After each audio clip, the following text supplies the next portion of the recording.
As pessoas que nos procuram para engravidar chegam cheios de dúvidas, cheios de esperanças, né?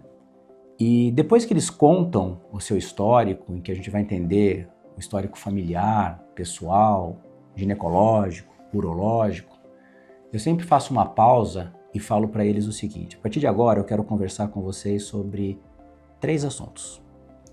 O primeiro é por que é que vocês estão aqui?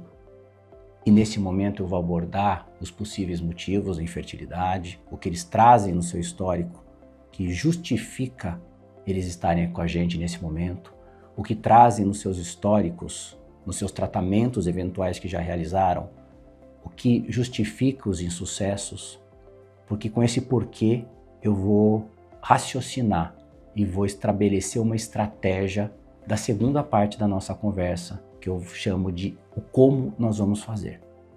Depois que eu expliquei os porquês, eu vou sentar com eles e tentar explicar como é que nós vamos manejar aquela situação dali para frente. Eu vou precisar desses históricos, eu vou precisar de alguns exames, então normalmente eu vou discutir alguns exames que ainda podem ser necessários. Normalmente a gente vai pedir para trazer histórico de como foram os tratamentos, as drogas, a maneira que respondeu os ovários, que os ovários responderam, como foi o desenvolvimento do endométrio, como é que foi feita a transferência, qual era a qualidade dos embriões para aqueles casais que já fizeram tratamentos. E com isso tudo a gente vai estabelecer esse como, né? Nós vamos começar pensando na sua qualidade de vida, nós vamos fazer esses exames importantes, nós vamos conduzir o nosso tratamento com a fertilização in vitro, ou fazendo um banco de óvulos antes, porque a sua quantidade de reserva ovariana não está boa, o que eu preciso tratar desse fator masculino para melhorar a performance dos embriões de vocês lá no laboratório quando a gente precisa da fertilização in vitro. E a última coisa que a gente conversa é sobre riscos. Isso é um medo enorme dos casais que nos procuram.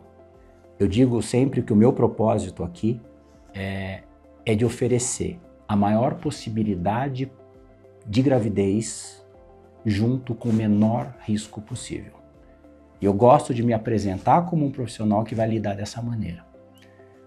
Algumas situações vai se olhar só para as chances e tá tudo bem. Aceitam-se os riscos. O meu jeito de entender é que eu tenho que oferecer a maior chance possível, o menor risco possível.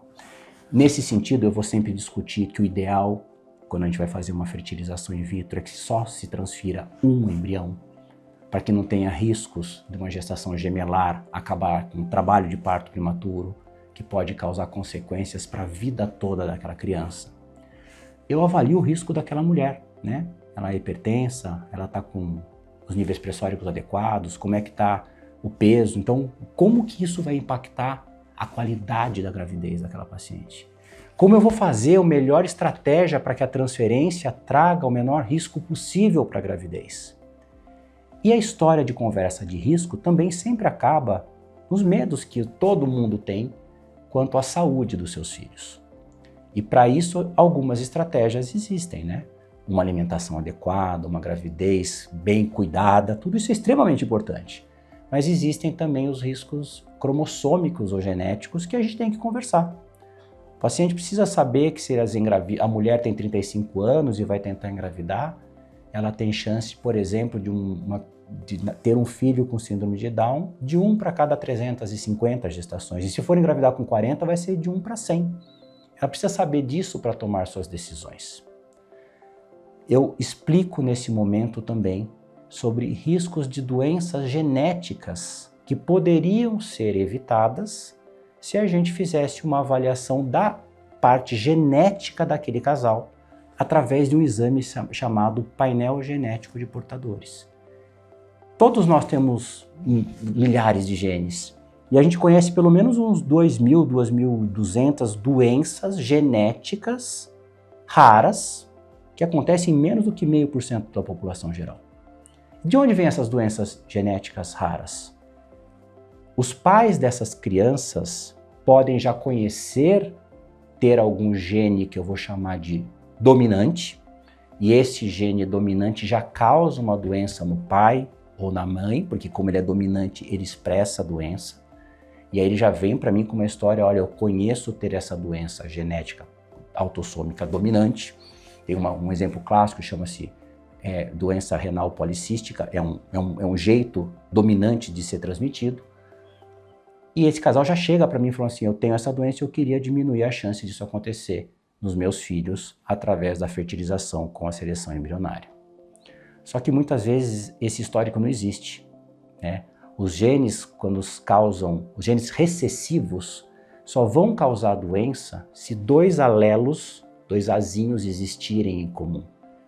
E da onde vêm esses azinhos, esses alelos? Vêm dos pais, que não têm a doença. Por que não têm a doença? Porque eles têm um gene dominante, um azão, junto com o gene recessivo, um azinho. Então eu falo sempre, você tem um azinho ou um azão.